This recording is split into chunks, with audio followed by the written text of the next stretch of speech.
back to the Cpanel. I hope you guys are not tired. This is quite interesting, but if you have good knowledge about the Cpanel, about the server, you can skip these videos on to the next one. But for those who have no idea about this, I'm trying our best to make sure that I discuss every single thing on the Cpanel. Now, we talked about FTP connections. Now you have the backup here. This is where you manually back up your website files.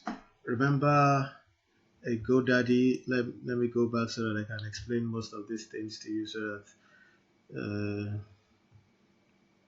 you understand in details why you had to skip most of the options here to choose okay good. Now remember this as part of the options. Add website backup. If you read this line, protect your website with automatic backups. Automatic backups plus daily malware scans and content security monitoring. Now with this, you do it manually. I don't want to discuss in details because every single icon you're seeing here, it's a topic on its own. Every single icon you're seeing is a topic on its own. But I just want to give you a brief overview of what this is.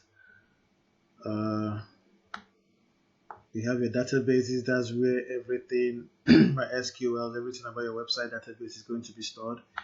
You have your domains. You have your domain, you have your site, or you have your add-on domains, you have your subdomains. Now we talked about subdomains. Now I'm going to give you, we're going to do a working example of a subdomain here so that you see it work out as we have been talking. You might not need to do this because you have your domain already, but I'm just doing this so that we could create a sample website with this. So I would use MJ is taking. I don't know why I'm using MJ is taking. I think I just like the name. MJ is taking Sky Group. So you can see the document root. I told you most of your website files from what we from our file manager. I told you that most of your website files.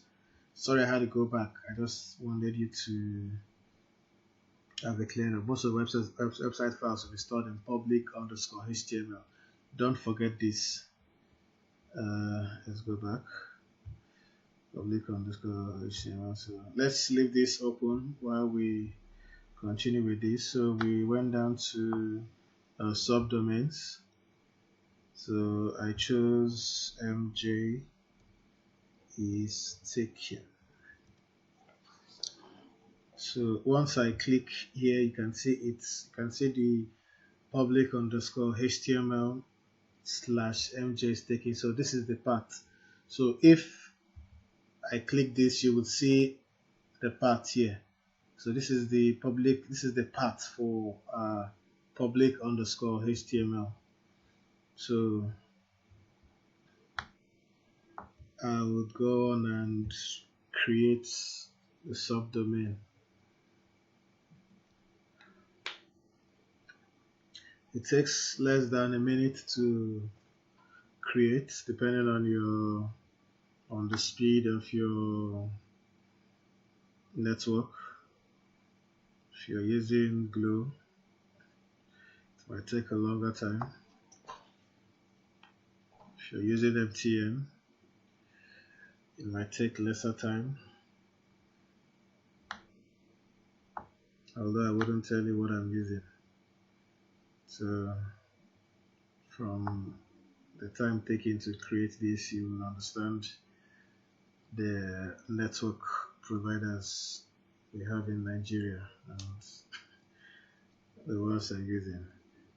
So while it's creating, let me discuss a little about the Cpanel.